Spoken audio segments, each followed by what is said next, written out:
Hey everybody, it's Rory from A&S Gear, and we're upstairs at the table like we normally do. We're gonna try something a little different though. We're gonna start putting out videos from my bench downstairs where I normally do all of my work and servicing guns.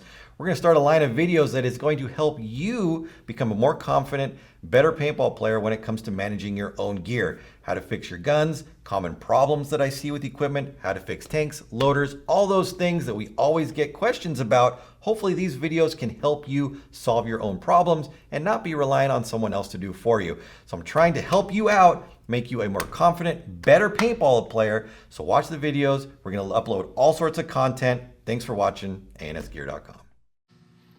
All right, so today we have in front of us a TM15 that a customer sent in because they said that they're having ball jamming issues or bolt jamming. I wasn't quite able to understand it from the ticket that I got. I'm assuming that they're meaning that the bolt is possibly getting stuck when it is inside there while it's trying to move back and forth, or that it's the paint is getting stuck in there. I'm not quite sure. It was the information that we got from the customer was not very good. So one thing to remember, if you're sending in a gun, try to make it as clear and crisp and concise as possible so that I can really focus my attention on what's wrong with the gun.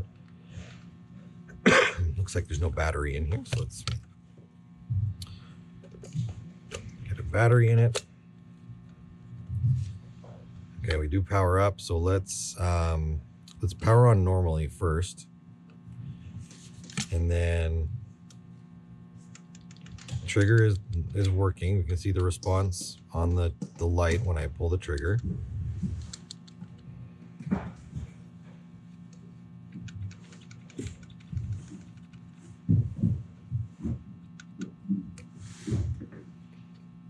Eyes are working, which is good.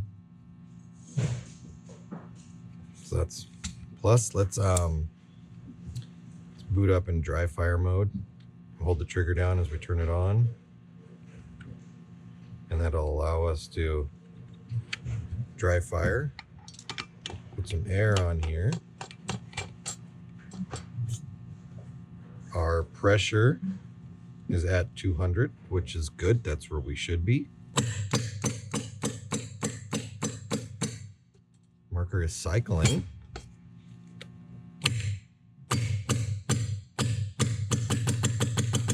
I did see a little bit of a hiccup in there.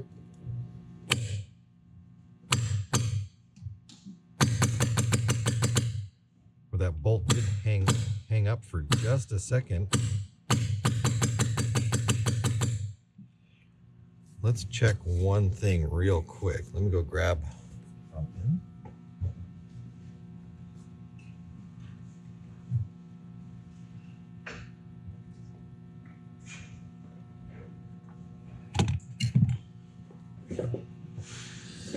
So we're going to test this real fast for velocity, just to see where it's at right now.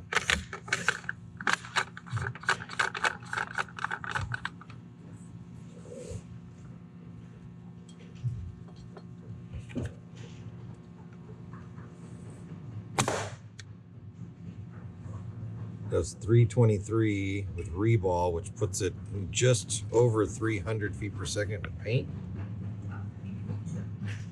I'm gonna do one more, but this time I'm gonna watch the breach, not necessarily the velocity, to make sure. Let me see if you can put that over there. You can see that down in there now.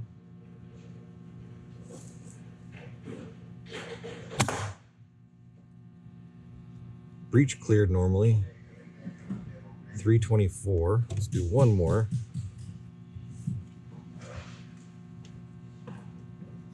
Trying to get it so you guys can see it.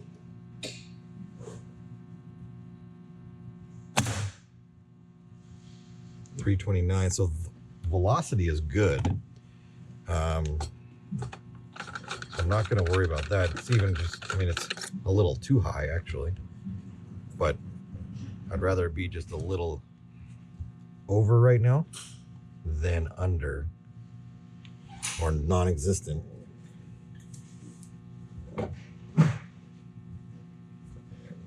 Because at least I know the gun is functioning from a pressure standpoint.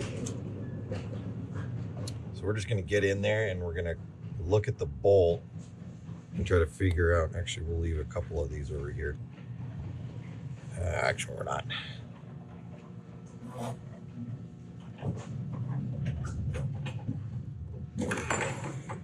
And this way we can try to diagnose the problem. All right. Our pressure's a little high. I would turn that down a little bit. So let's go ahead and do that real quick.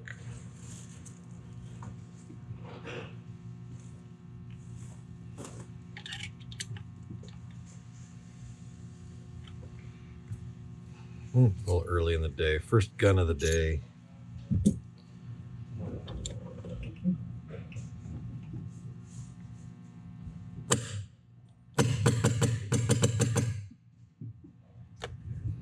Put that right about there for now.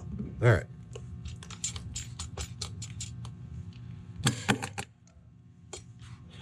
Tank's a little loose down here, so I'm gonna check the ASA also, see how wiggly that is.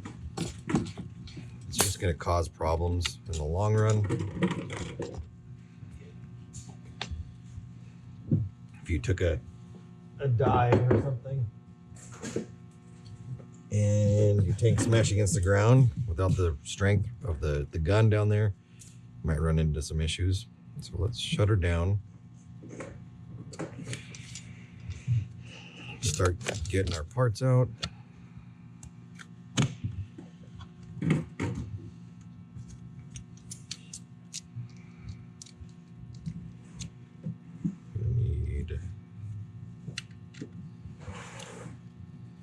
always love Empire guns because they use so many different Allen keys. The earlier versions, like later model guns, they use one or two, but like snipers and resurrections and these, you can go through almost the entire set of Allen keys just to work on one gun.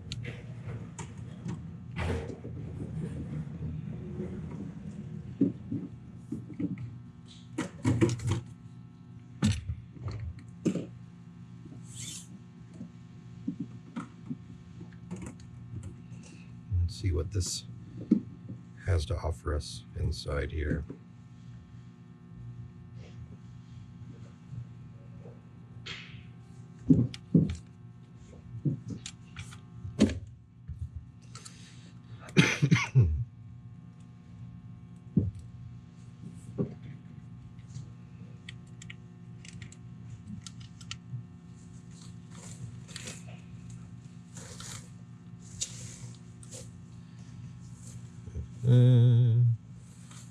Lots of little screws, lots of little things.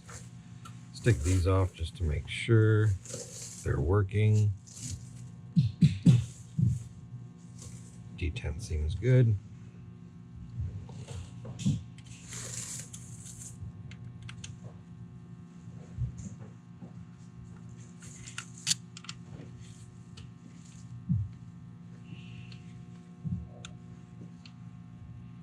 There are lots of screws on this gun, so you have to bear with me while we get these apart.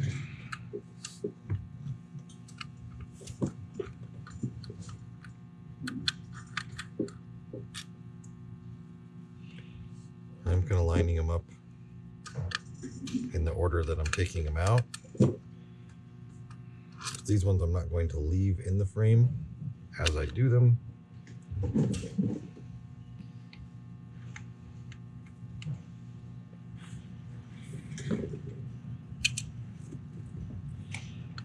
So these are all coming out of the bottom row, kind of working from left to right.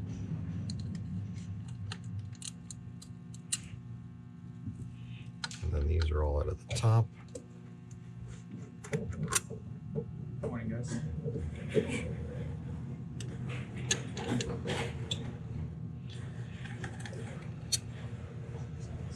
All right.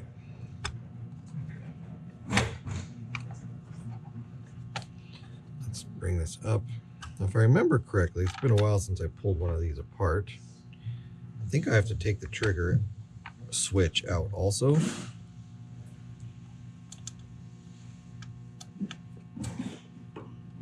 let's take that one out. Pretty sure I have to.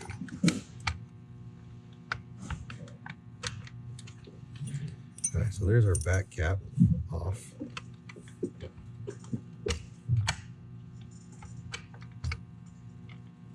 And this is our trigger switch screw.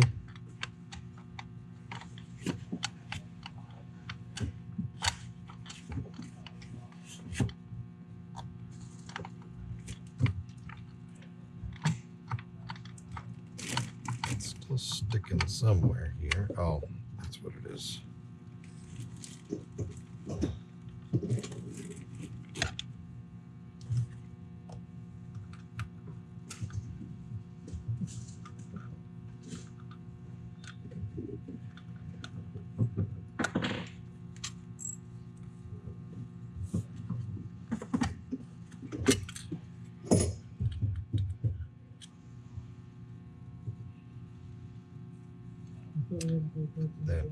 That. Want to lose those parts there. All right. Run out of space.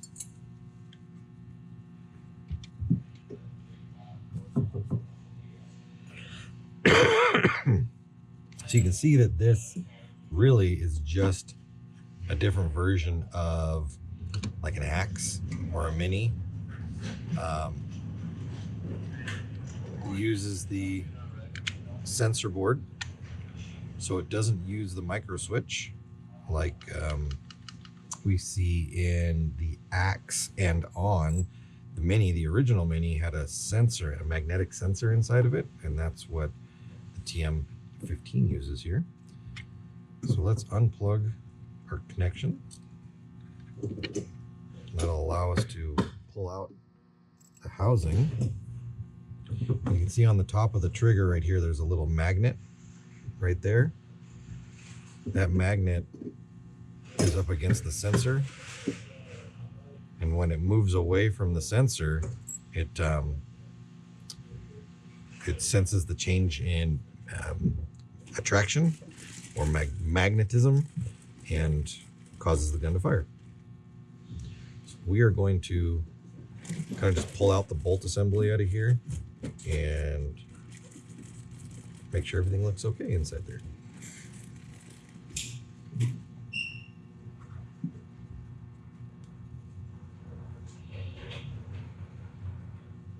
See if I can create some room without knocking things over. Just kind of going around, getting a visual of everything.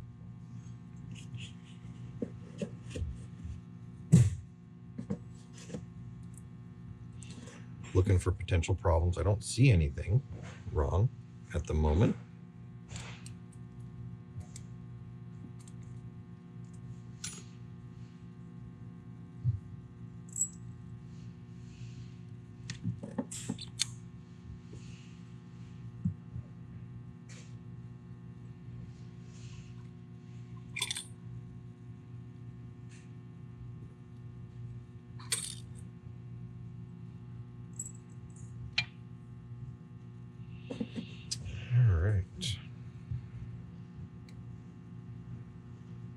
Weird hair.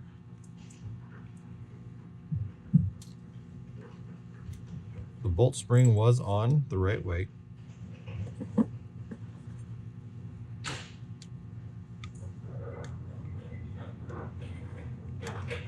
There's good contact between the O-ring and the bolt itself. So the bolt guide O-rings and the bolt feels good.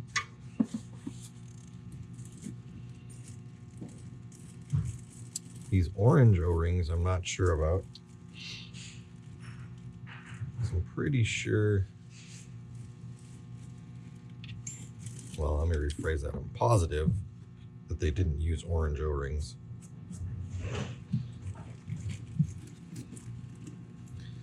So I'm going to clean that out. I made that green swab room.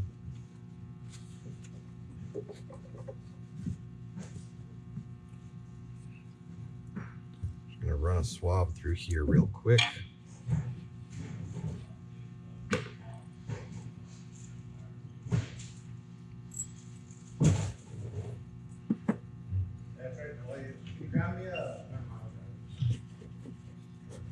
It's just wiggling around on here, so I'm just take it off for now.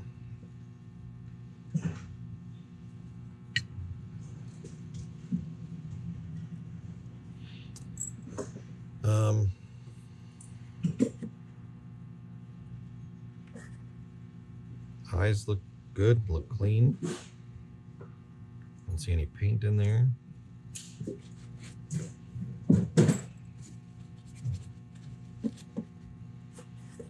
Take this one off.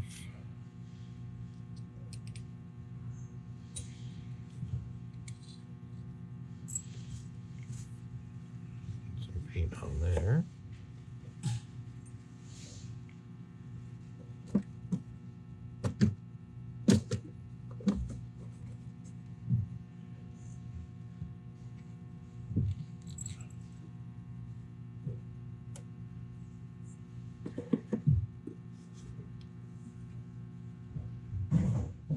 Both eye cavities look good. I don't see any paint inside there.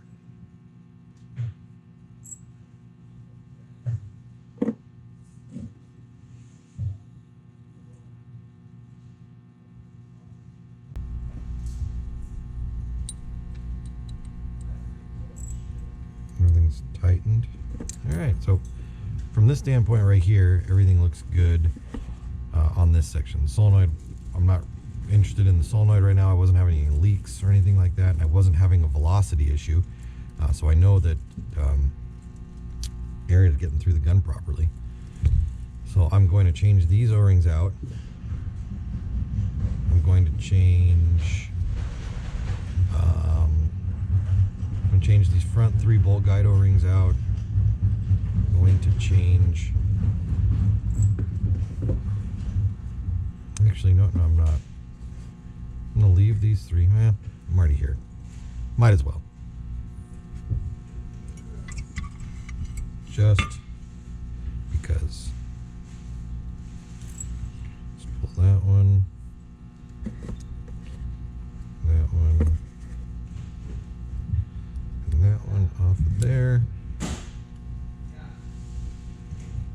Those in there. We're going to change out the rears also. And then the outside of the bolts.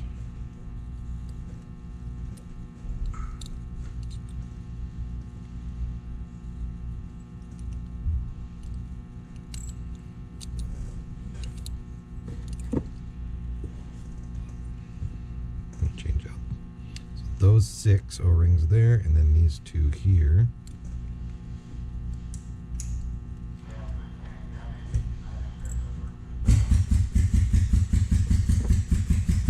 From there.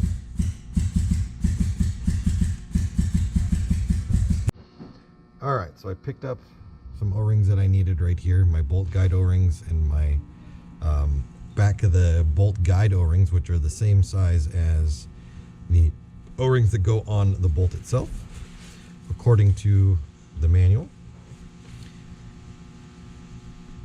Now I'm assuming, which usually is a problem, you should never make an assumption when it comes to these things, that this is the stock bolt.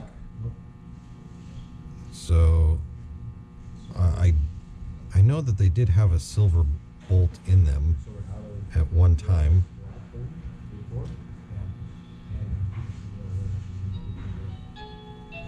So I'm going to put the stock O-rings on there and hope for the best. Which I'm kind of just going to line these up to the other ones. So that's here, the O-ring that was on the bolt when it came in, and this is what the stock O-ring should be. It is a little bit smaller, which could be causing the drag on the bolt and maybe causing it to stick.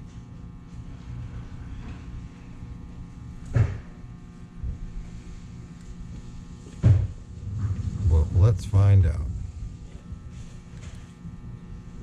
Put those two on there. We'll get these three on the back. Woo.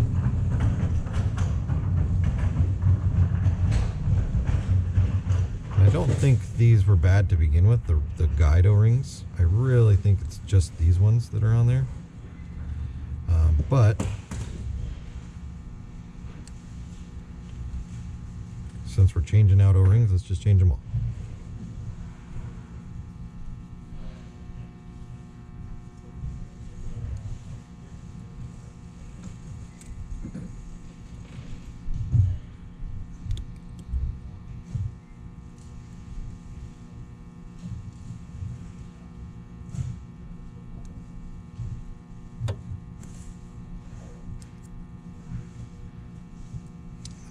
Didn't take this one off earlier.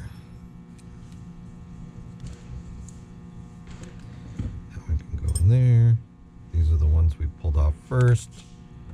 These are the 4 replacements.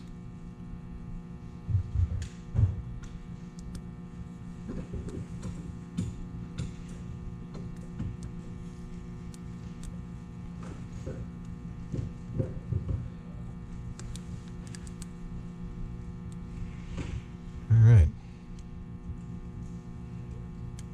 A lot of contact there, which is good. I like that. I like that a lot.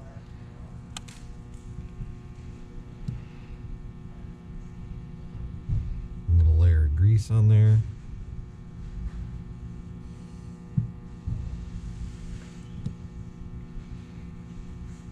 Some on the inside here. Now I do this part a little different than most, probably. For the bolt moving back and forth inside the gun, I use oil on this part right here. So I put that on these O-rings, and then I'm going to stick my spring on, make sure I got the right side on here. Snap the bolt spring on there. Then I'm going to take it, I'm going to drop it down in,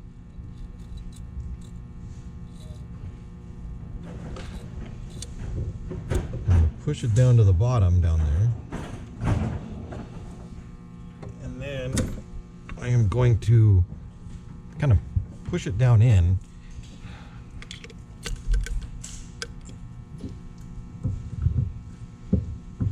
And then move it back and forth. Just make sure that it's getting all that oil that I put on there in the right spot. And I'm feeling at the same time, I'm feeling for the bolt sticking. I'm feeling for the kind of drag that I'm feeling on there. Feeling for any kind of grinding that the spring might be doing on the bolt. And everything feels real good. There's good pressure to return the bolt back. I don't feel any kind of metal on metal grinding, which is good.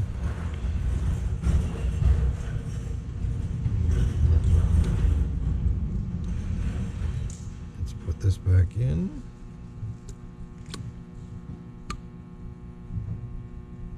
Make sure we line up our guide, our little indexing guide right there.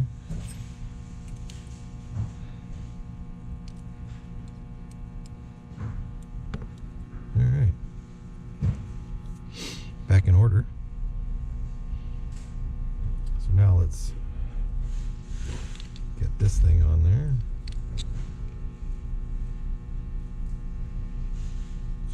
Just gonna clean this real quick.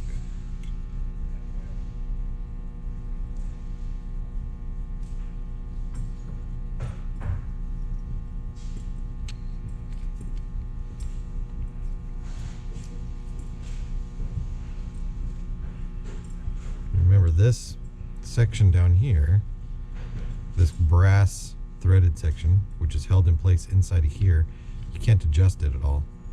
So this is where we want this to end, right here. We want to get the wiggle out of it. If we go this far, now this is totally off center from this. So So we're going to bring this back here. We're going to basically going to lay it back down in here.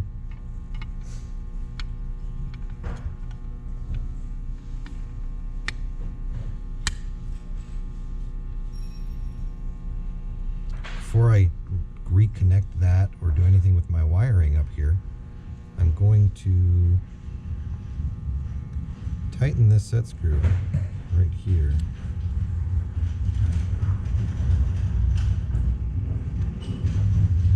Looks like this is kind of loose. Loosey juicy.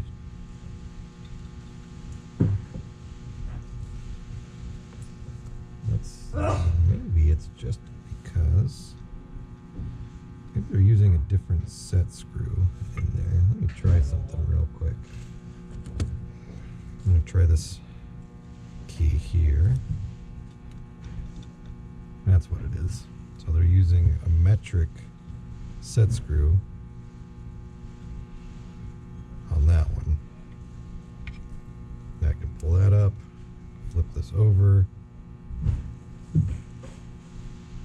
tighten that one down also, but you want to lay it down in there first to make sure that it's sitting in the right spot inside the housing before you tighten it up, because if you tighten this up just freehanding it from the outside and then you go to set it down in, it might not lay properly inside of here. All right, put that back up there. Let's connect our power. There. We've got a couple things we want to remember to put in. We've obviously got our trigger guard down here, which we want to be inside there when we put it together. Don't want to forget about that. We've also got a couple things that will go inside here. This will go in there. We've got this that slides back and forth inside of there. But those are all things that you can get away with it not actually putting in there. But since they were here and the customer had them, I don't not want to put them in their gun. They need to be here. So there. And then their stock. All stuff that needs to go in really before we put the rest of the gun together.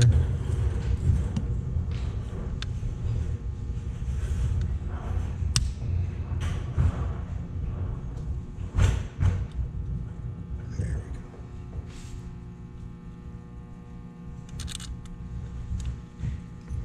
We can do this one right now.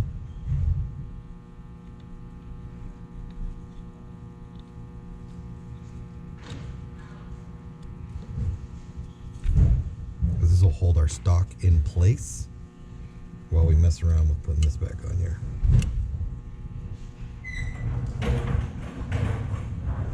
Just looking for my wiring. I can see that this wiring right here has been smashed through previous installations. Could have gotten too high up in here and then it got crushed on this flat spot that's sitting right here. Don't know. I'm just gonna make sure it stays out of the way.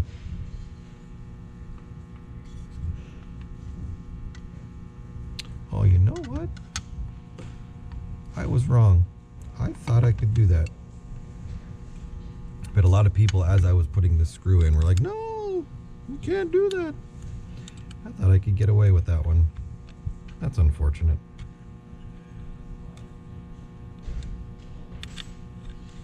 Because I can't.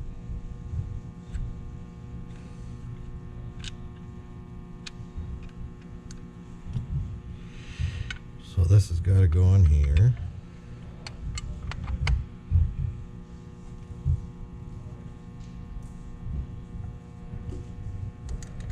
And I will put this one on. Just to hold that in place.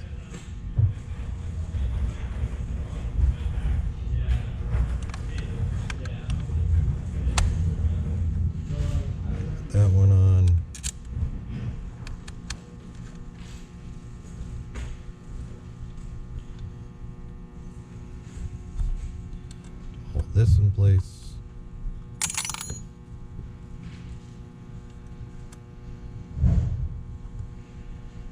And then we can go around. Oh, that was that and that. That's this one.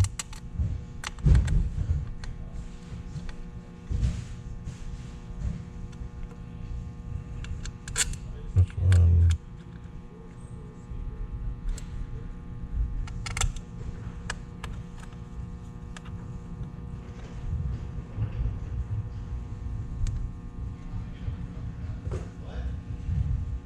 And that.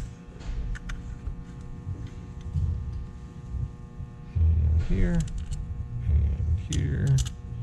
And here.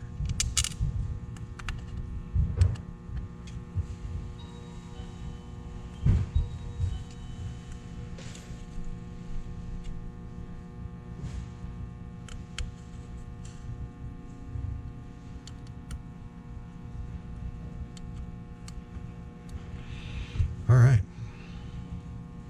Let's put our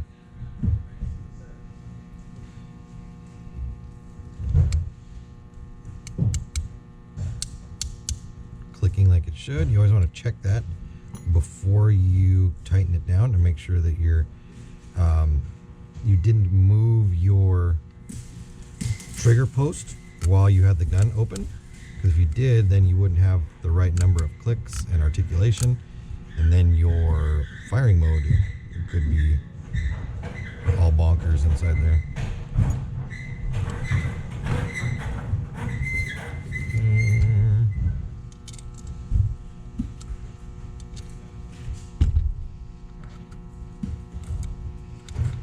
You got a bunch of good pictures for it. I got like 3, yeah.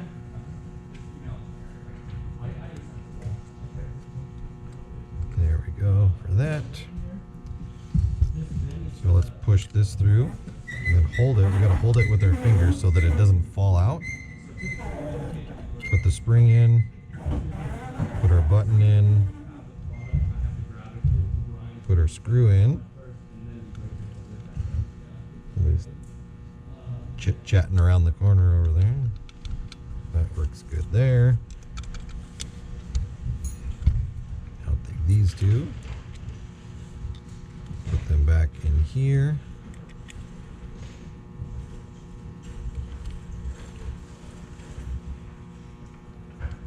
Remember that our sets screws we did in the bottom of this was loose before. Now it's nice and tight. Now we can check to make sure that our gun is working properly. So put our battery back in. I'm going to boot it up in dry fire.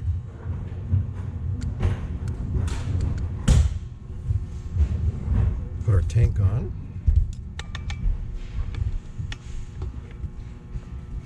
Which is getting low on air. Back together, we don't have any leaks, which is good. Pressure's good. It sounds better.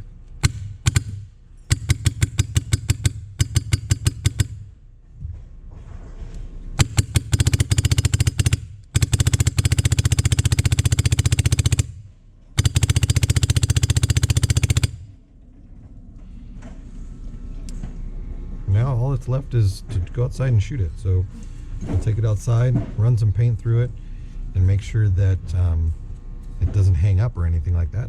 And that's it. We should be good after that.